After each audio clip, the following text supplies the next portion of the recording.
Hey guys, Mike from Wrestling Then and Now. Thanks so much for checking out the YouTube channel and for all your support. If you haven't already, please click subscribe. I have so much content coming up. You don't want to miss anything. If you enjoy this video, please give it a like. It really does help my channel grow. Thanks again. You're a second generation wrestler. There's got to be some kind of not only heat because your dad was a wrestler, but your dad was the booker. Guys give you a hard time because your dad? Me, not so much. Brian Christopher got a lot of heat when he went to the WWF because Lawler was his dad, and Lawler was kind of a prick to people. My dad was a prick to people too, but like I just said, my dad knew that everyone had to eat. My dad came from Australia to America on a wish and a hope, and he kind of understood. And he never really but he was a prick. He smacked a lot of people, and he was passionate, I guess. My dad's always been one of the kind, I don't have to tell you I love you, kid. You already know it. I bought you a bicycle. It's one of them old school tough guy. I don't have to tell you, but he's also a taskmaster, man. My old man would smack you in the mouth. 35 years old, dude, still smacking me in the mouth. I said, man, you ain't gonna smack me in the mouth no more, dude. I ain't no kid no more. I'm tired of you just mad. He said, what are you gonna do? Smack me in the mouth again? I say, but I mean, that generation and everything, that dude, that's a hell of a story, man. No matter what he was as a father or whatever, it's a hell of a story, man. That dude was kind of an orb, jumped on a boat when he was 13 years old and floated from Scotland to Australia, man. That's crazy. Him and another guy stowed away on a boat, bro, and floated through the ocean for friggin' 3 months on a boat, not even know where it was going. And it landed in Australia, and they got off the boat and joined a circus. Just went to the circus and got a job. Two Scottish kids, man, from Dundee, Scotland, because that's where we got our last name. Our last name, birth given name was Crookshanks. And Bill Crookshanks was not going to make no money. So he chose Dundee because he was from a little town about 8 miles from Dundee. So he thought Bill Dundee will work. So that's what Bill Dundee. And they joined the circus. They trained elephants. They tightrope walked. And then they started to learn to wrestle because one of the promoters was there, and then they saw him and they liked him. They sent him to America. A guy named Bobby Shane, who was killed in a plane crash, sent my dad and George Barnes to America, man, and said, because my dad and them worked out, and it was the 60s and the early 70s, and nobody worked out then, My dad and George had bodies. They were pretty tough, big-looking guys, man, and the world was like, look at these guys. They didn't speak English, really. They're Australian, and they're kind of like the sheep herders, but a little before them, because my dad wore kangaroo skin when he first came here, and he wore a kilt because he was from Scotland. But Hot Rod had already had the kilt, so he just kind of disbanded the kilt because Rev Roddy Piper had it, and was already an established star. So Bill didn't want to look like he was trying to copy him or nothing, Right. You mentioned Brian Christopher. I'm going to be honest with you. I can count on one hand the amount of people that I met in wrestling that I didn't like. And I know he passed away, but Brian always treated me like a jerk. Always. Every time I met him, every time I worked with him, he treated me like a jerk. Everybody that. I said Brian Christopher was a prick, man. But he was really not really a prick. He was a prick like that because his dad's a prick like that. His dad is one of them kind of people that his dad, they make you think you're below them, if that makes any sense. When they're talking to you, they're down to you. The king really thinks he's the king, They speak down to you. They talk to you like, and Brian just learned that from his old man. Once Brian, if me and you and Brian had got in a car and drove away from the show and all that, you'd have loved Brian because he can let that shit go, But Brian, and like you said, just because he's dead. So there's a lot of people that's dead that they just because they died don't make them a good person. New Jack was not a good fucking person. He's dead. It don't make him a good person. Billy Travis was a no good style lying, thieving, no count some bitch. Told everybody WWF his mom and daddy died to get money to go smoke crack and all kind of shit when he left W. When he died, it didn't make him a good person. He just a brick, and a lot of people didn't like Brian Christopher, but a lot of people also don't you got to understand where Brian came from. He's a second generation wrestler whose dad had left his mama in the 70s and married another woman. It's the only time Brian saw his dad was Monday nights, and they had to sit at the front row, and they had to be proper and prim and well behaved, and and Lawler was a taskmaster, they say, and so I just don't think Brian could ever get Dad's approval good enough. You know what I mean? And it was one of those because Brian did everything right. when by the time Brian got to the WWF, he had $1 million in the bank. He had his house paid for, big $400,000 house. He had his Escalade paid for. He didn't do no drugs apart from steroids, and he did everything right. He went home like instead of going out partying and all that, and then he just couldn't. It never was, I guess, good enough for the king, So that's when he started doing dope. And I don't know how a man goes from never doing any drugs straight to heroin. I guess that's the steroid thing because they got needles or something. Because I was like, what do you mean, man?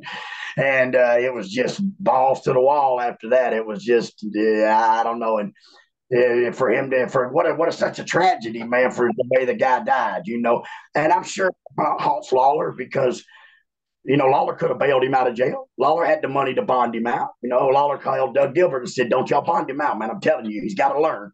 It was like his third or fourth DUI. Speaking of DUI, kind of like Sonny. If somebody would have not bonded Sonny out, she may not be doing 20 years right now. It's the rest of her life. She's never getting out, man. And we all know that. At her age, she's got to do 17 and a half, man. And it's just there's no parole in Florida. She's done, bro. She's 55, a couple years older than me. I'm 53. So she'll be 70 if she could walk it down and die. You know what I mean? But Lawler kept saying, no, don't bond him out. Don't bond him out. And then he hangs himself in jail. That definitely got to lay heavy on your heart, man, especially if you got all that money that Lawler's got. And it was $1,000 or something to bond him out. And then your kid commits suicide. It's one of those, if I would have, should have, or could have, And I don't know. It's a terrible tragedy, man. But I tell my wife that I'm married to now is just a saint. She's everyone says, you're married to Jamie Dundee. It's got to just be crazy all the time. But really, even know he's in the house because I don't do this right here to my family. They don't understand. They don't know anyway. They don't know.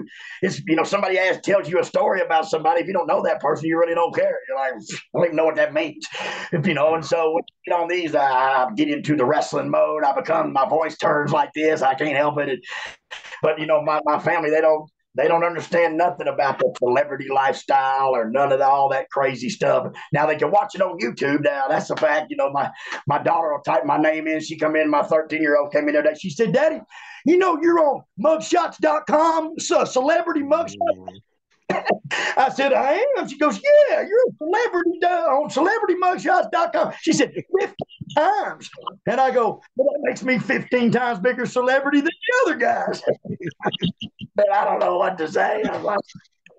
But she's never seen that side. She's never. She was like 2 or 3 the last time I performed, and she really don't even remember it, And so when she came and saw me perform a couple of years ago, when I said I went down there with my dad and Jeff Jarrett and Chris Michaels and all of it, Doug Gilbert, and I had 2 left shoes on. But I mean, when she saw that and saw the people and stuff, it was pretty neat for her. But also, I don't ever want my children to get that starstruck bug. That bug, they call it the wrestling bug, but it happens anyway. Any child, if you see the limelight and the people coming and touching you and telling you how great you are, you begin to believe that bullshit, man. And when you got to go back to reality, to the real world, then it sits in that.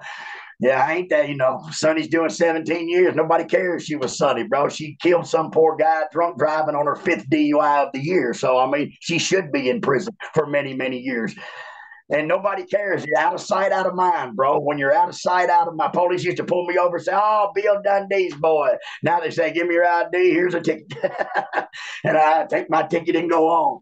But used to be out of sight.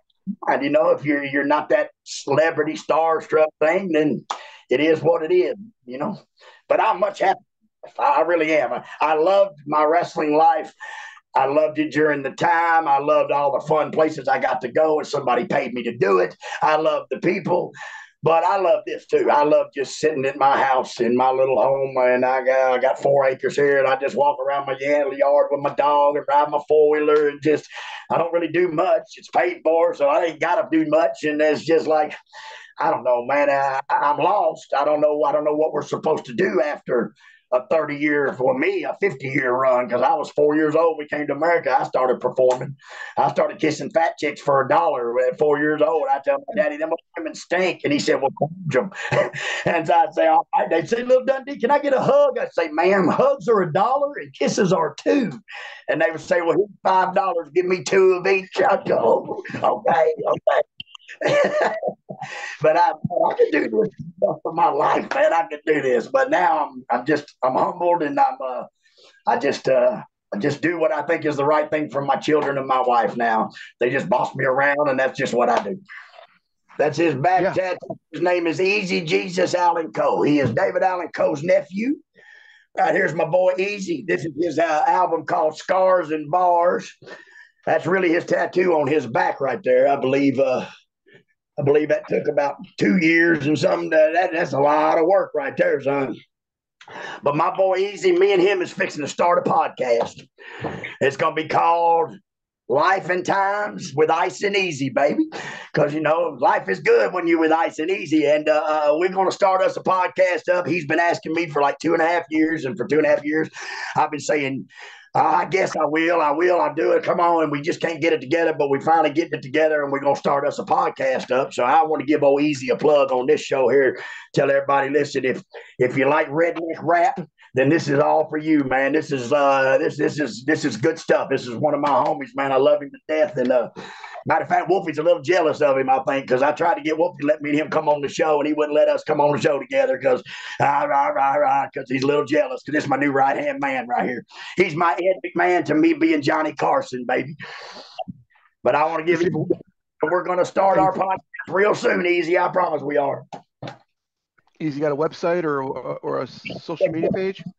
Listen, Easy Jesus Allen Coe. I mean, it's one of them names you really can't forget. Easy Jesus Allen Coe, David Allen Coe's nephew, and Easy Jesus is his name. So with a name like that, you got to be related to David Allen Coe.